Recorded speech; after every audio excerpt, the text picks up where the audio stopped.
नमस्कार साथियों, स्वागत है आप सभी का हमारे इस नए वीडियो में। इसमें हम 100 MCQs का प्रैक्टिस सेट लेकर आए हैं। यूपीटेट की परीक्षा की दृष्टि से बहुत ही महत्वपूर्ण वीडियो होने वाला है। यहाँ से हर वो टॉपिक मैंने कवर किया है जहाँ से यूपीटेट में प्रश्न आते हैं। अगर आप यूपीटेट के अलावा किसी अन्य वनडे एग्जाम की तैयारी कर रहे हैं, फिर भी आपके लिए वीडियो बहुत ही खास होने वाला है। तो हमारे चैनल को सब्सक्राइब कर लीजिए और वीडियो में लास्ट तक बने रहिए। ये 100 प्रश्न की महामैराथन सीरीज है। तो देखते हैं पहला प्रश्न, छा ध्वनि किसके अंतर्गत आती है? तो ये आती है संयुक्त वर्ण। छा जो हमारा होता है छात्रा ज्ञा श्रा, ये संयुक्त वर्ण होते हैं। ये दो वर्णों के मेल से बनते हैं। जो छा है आधा का प्लस मूर्धन्य सा के मेल से बना हुआ है। मूल स्वर होते हैं 9 और घोष वर्ण होते हैं सा सा सा हा। तालव्य होते हैं ई चा वर्ग या और शरीफा वाला सा। हिंदी शब्दकोश में छा किस वर्ण के बाद आता है? तो छा किस वर्ण के बाद आता है? तो ये का के बाद आता है, क्योंकि इसमें आधा का होता है। छा ये सामान्य व्यंजन है। त्रा ता और रा के योग से बना है। ज्या जा और यहाँ के योग से बना है। प्रश्न नंबर 3 देखते हैं, घा का उच्चारण स्थान क्या होता है? तो ये का वर्ग में आता है और का वर्ग का उच्चारण स्थान होता है कंठ। इनमें से कौन सा वर्ण स्पर्श संघर्षी है? तो इनमें से चा हमारा स्पर्श संघर्षी है।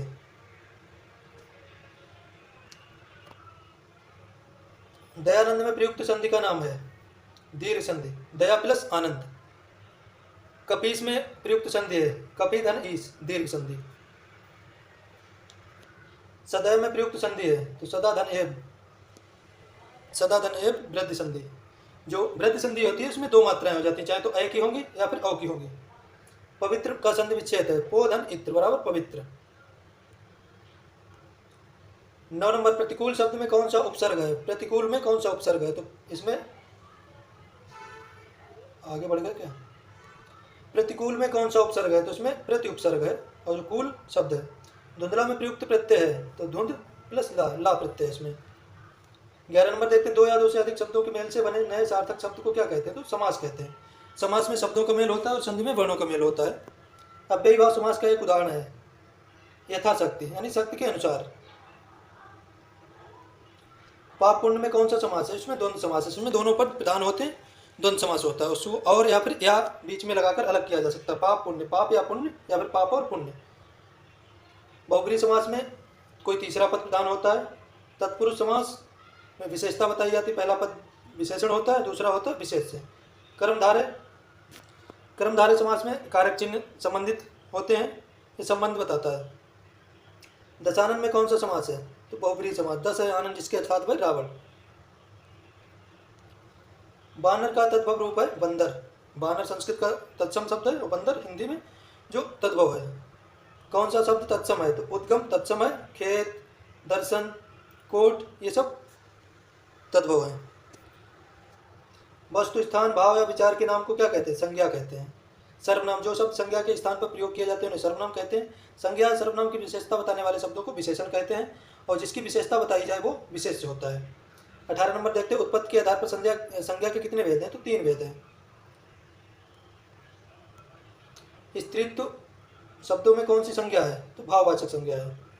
जातिवाचक संज्ञा जैसे नदी, पहाड़, महिला, लड़की, पुरुष आदि। व्यक्तिवाचक संज्ञा जैसे किसी का नाम, राम, मोहन, सीता, गीता, आगरा, मथुरा आदि। द्रव्यवाचक संज्ञा किसी पदार्थ का नाम। मुझे किस प्रकार का सर्वनाम है? तो ये उत्तम पुरुष है मुझे। मध्यम पुरुष में तुम आता है, अन्य पुरुष में वह आता है, वे आता है। निजवाचक में स्वयं या खुद। विशेषण कितने प्रकार के होते हैं? विशेषण 4 प्रकार के होते हैं। आलस्य शब्द का विशेषण क्या है? तो आलस्य शब्द का विशेषण है आलसी। क्रिया का मूल रूप क्या कहलाता है? क्रिया का मूल रूप धातु कहलाता है। कारक की बात करें तो कारक होते हैं 8, कर्ता, कर्म, कर्ण, संप्रदान, अपादान, संबंध, अधिकरण, संबोधन। पुरुष 3 होते हैं, उत्तम पुरुष, मध्यम पुरुष, अन्य पुरुष।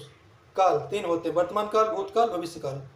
मुख्य क्रिया के अर्थ को स्पष्ट करने वाली क्रिया क्या होती है? सहायक क्रिया। मुख्य क्रिया के अर्थ को स्पष्ट करने वाली सहायक क्रिया होती है। जैसे राम जाता है, राम जाता, जो मुख्य क्रिया हमारी हो गई जाता और है सहायक क्रिया हो गई। प्रेरणार्थक क्रिया जैसे मैंने राम से अपना काम करवाया, तो यहाँ पे प्रेरणार्थक क्रिया हो जाएगी।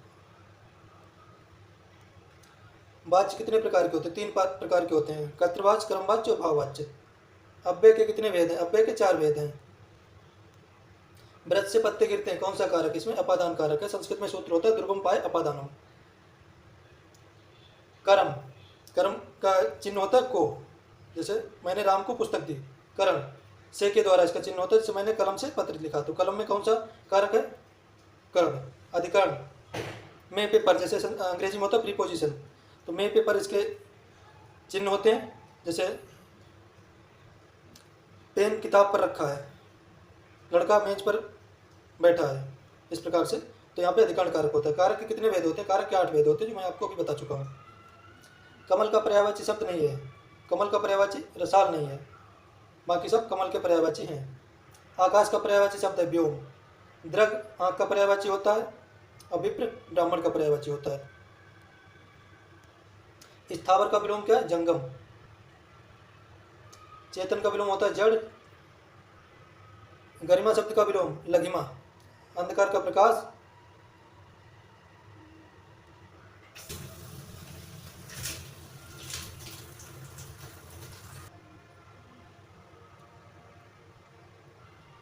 आगे देखते हैं, जो पहले कभी ना हुआ वाक्यांश के लिए एक शब्द अभूतपूर्व। जो कुछ जानता हो, जो सब कुछ जानता हो, सर्वज्ञ उसको बोलते हैं। आसमान पर चढ़ाना, अत्यधिक प्रशंसा करना। लाल पीला होना मतलब क्रोध करना। शुद्ध वर्तनी का चयन कीजिए, तो उज्ज्वल, ये बहुत सी परीक्षाओं में पूछा गया, सबसे ज़्यादा परीक्षाओं में आने वाला शब्द है उज्ज्वल। उ आधा जा जो है डबल है, फिर वाह फिर ला। शुद्ध वर्तनी वाला शब्द कब इत्री, कब इत्री। अगर पूछा जाए कवि का विलोम तो कवित्री, या कवि का स्त्रीलिंग कवित्री। शांत रस का स्थायी भाव होता है निर्वेद। दोहा प्रथम और तृतीय चरण में कितनी मात्राएं होती हैं? दोहा के प्रथम और तृतीय चरण में 13 मात्राएं होती हैं, और द्वितीय तथा चतुर्थ में 11 मात्राएं होती हैं दोहा में। और रोला ठीक इसका उल्टा होता है। हिंदी साहित्य के आदिकाल को वीरगाथा काल किसने कहा है? तो रामचंद्र शुक्ल ने हिंदी साहित्य के आदिकाल को वीरगाथा काल कहा है। पृथ्वीराज रासो के रचयिता चंद्रवरदाई। जगनिक ने लिखा था परमाल रासो। नरपति नाल ने लिखा था खुमार रासो। और अमीर खुसरो को तूतिया हिंद बोला जाता है। इनकी मुकरियाँ या पहेलियाँ बहुत ही प्रसिद्ध हैं। कबीरदास की भाषा कौन सी थी? सदुक्कड़ी या फिर पंचमेल खिचड़ी। सभी भाषाएं मिक्स थी। पद्मावत किसकी रचना है? तो मलिक मोहम्मद जायसी जी की रचना है पद्मावत। कबीरदास की रचना का अगर हम बात करें तो बीजक, साखी, शबद रामायणी। तुलसीदास रामचरितमानस, बरवै रामायण, रामलला, नहचू, जानकी मंगल, पार्वती मंगल, कृष्ण गीतावली, कवितावली, हनुमान अष्टक, ये सब तुलसीदास की रचना है। सूरदास की सूरसागर, सूरसारावली, साहित्य लहरी। कठिन काव्य का प्रेत किसे कहा जाता है? तो केशव दास को कठिन काव्य का प्रेत कहा जाता है। बिहारी सतसई में कितने दोहे हैं? तो 713 दोहे हैं बिहारी सतसई में। कामायनी महाकाव्य के लेखक कौन है? तो जयशंकर प्रसाद है कामायनी महाकाव्य के लेखक। सुमित्रानंद पंत की बात करें तो ये इनका प्रिय प्रवास, निराला जी की राम की शक्ति पूजा, महादेवी वर्मा यामा फेमस रचना है। प्रकृति का सुकुमार कवि किसको कहा जाता है? सुमित्रानंदन पंत को। जयशंकर प्रसाद छायावाद के प्रवर्तक। हरवंश राय बच्चन हालावाद के प्रवर्तक। इनकी मधुशाला बहुत ही फेमस पुस्तक है।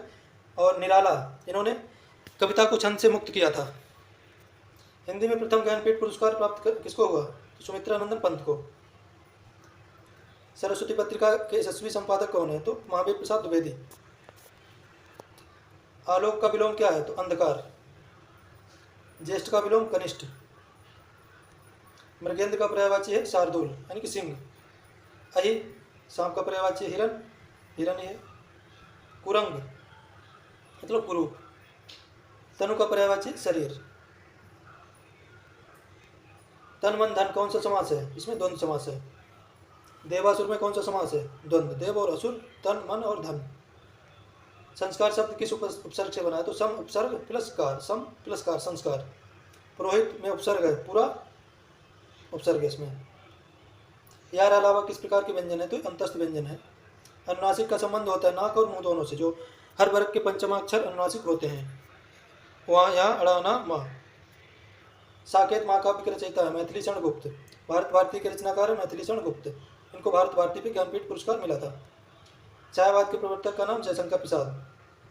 आधुनिक युग की मीरा कहा जाता है महादेवी वर्मा को। इनकी यामा, दीपशिखा, निहार, रश्मि, नीरजा, मैं नीर भरी दुखी बदली, ऐसी बहुत ही मार्मिक रचना इन्होंने लिखी हैं। सुभद्रा कुमारी चौहान, झांसी की रानी, वीरों का कैसा हो बसंत, इनकी प्रसिद्ध रचनाएं हैं। गोदान उपन्यास के लेखक मुंशी प्रेमचंद हैं। कलम का सिपाही किसे कहा जाता है, तो मुंशी प्रेमचंद को कहा जाता है। ये इनकी जीवनी है जो लिखी है अमृत राय, यानी कि मुंशी प्रेमचंद के बेटे अमृत राय ने लिखी है कलम का सिपाही।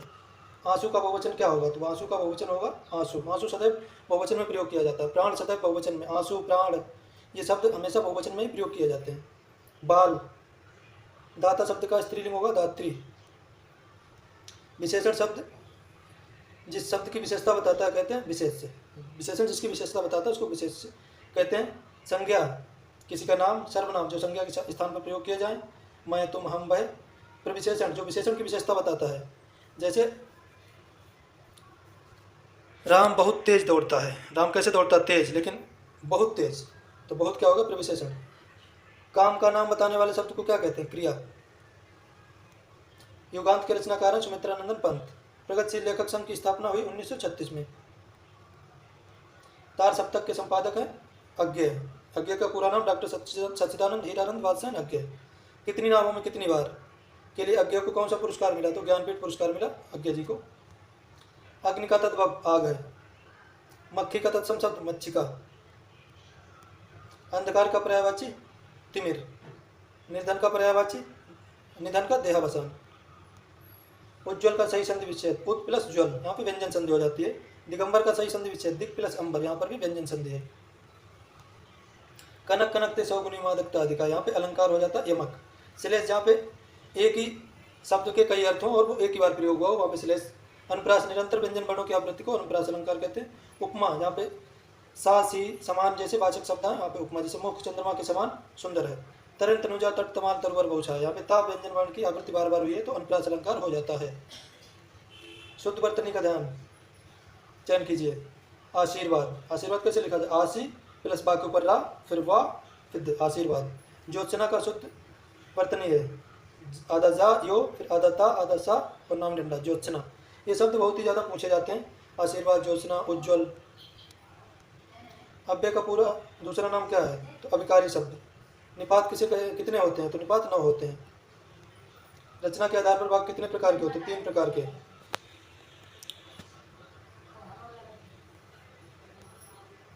अर्थ के आधार पर वाक्य कितने प्रकार के होते हैं, 8 प्रकार के होते हैं। हिंदी का पहला समाचार पत्र उदंत मार्तंड। कवि वचन सुधा के संपादक थे भारतेंद्र हरिश्चंद्र। ये कवि वचन सुधा पत्रिका थी। पल्लव के रचयिता कौन है, सुमित्रानंदन पंत ने लिखा था पल्लव। चिंतामणि के रचयिता रामचंद्र शुक्ल। अंधायुग किसकी रचना है, धर्मवीर भारती की रचना है अंधायुग। महिला आंचल के लेखक है फणीश्वरनाथ रेणु। जो महिला आंचल पहला आंचलिक उपन्यास है हिंदी का। हिंदी दिवस कब मनाया जाता है, 14 सितंबर को हिंदी दिवस मनाया जाता है। 14 सितंबर को हिंदी को राजभाषा घोषित किया गया था। हिंदी किस परिवार की भाषा है, तो भारोपीय परिवार की भाषा है। भारोपीय मतलब भारतीय और यूरोपीय दोनों से मिलकर बना। पीपरपात सरिस मंडोला, पीपरपात सरिस मंडोला। सरिस यहाँ पे शब्द आ गया है, ये वाचक शब्द है, तो यहाँ पे हो जाएगा हमारा रूपक अलंकार। उत्प्रेक्षा में जनु जानो मनुमानो जैसे वाचक शब्द आते हैं, जैसे सोहत ओढ़े पीत पट श्याम सलोने गात मनो नील पर मणिफैल पर आतप पड़ो प्रभात, तो जहाँ पे वाचक शब्द आ जाते हैं। यमक जैसे कनक कनकते सौगुनी, कोई शब्द जितनी बार प्रयोग में आए उतनी बार उसका अर्थ अलग हो तो यमक अलंकार होता है। श्रृंगार रस का स्थायी भाव होता है रति, यानी कि प्रेम। खड़ी बोली का प्रथम महाकाव्य कौन सा है, तो प्रिय प्रवास।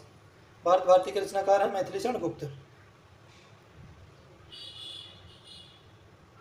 100 प्रश्न हमारे पूरे हो गए हैं। अब देखते हैं कुछ विशेष व्याकरण रणनीति। कैसे आपको अपना व्याकरण का जो ज्ञान है उसको बढ़ा सकते हैं, तो संधि समास ट्रिक से याद करें। कारक चिन्हों को कंठस्थ कर लें, कारक चिन्ह 8 होते हैं, संधि समास वगैरह कंठस्थ कर लें। शुद्ध वर्तनी के लिए निरंतर नए नए शब्दों का अभ्यास करें। साहित्य रणनीति क्या होनी चाहिए, ज्ञानपीठ अकादमी पुरस्कारों की लिस्ट बनाएं, उनको पढ़ें। प्रमुख लेखकों के उपनाम याद करें। लेखकों के उपनाम जैसे प्रसाद किसका नाम है, तो जयशंकर प्रसाद अज्ञेय, डॉक्टर सच्चिदानंद हीरानंद बादशाह अज्ञेय, पंत सुमित्रानंदन पंत, दिनकर का पूरा नाम क्या है, तो रामधारी सिंह दिनकर। इनको सबको याद करें। छायावाद के 4 स्तंभों को गहराई से पढ़ें। छायावाद के 4 स्तंभ जयशंकर प्रसाद, महादेवी वर्मा, सुमित्रानंदन पंत, निराला। तो आशा करता हूँ आपको वीडियो पसंद आया होगा। बहुत बहुत धन्यवाद हमारे साथ जुड़े रहने के लिए। मिलते हैं एक अगले वीडियो में एक नई सीरीज के साथ। तब तक आपने हमारे चैनल नहीं सब्सक्राइब किया तो चैनल को सब्सक्राइब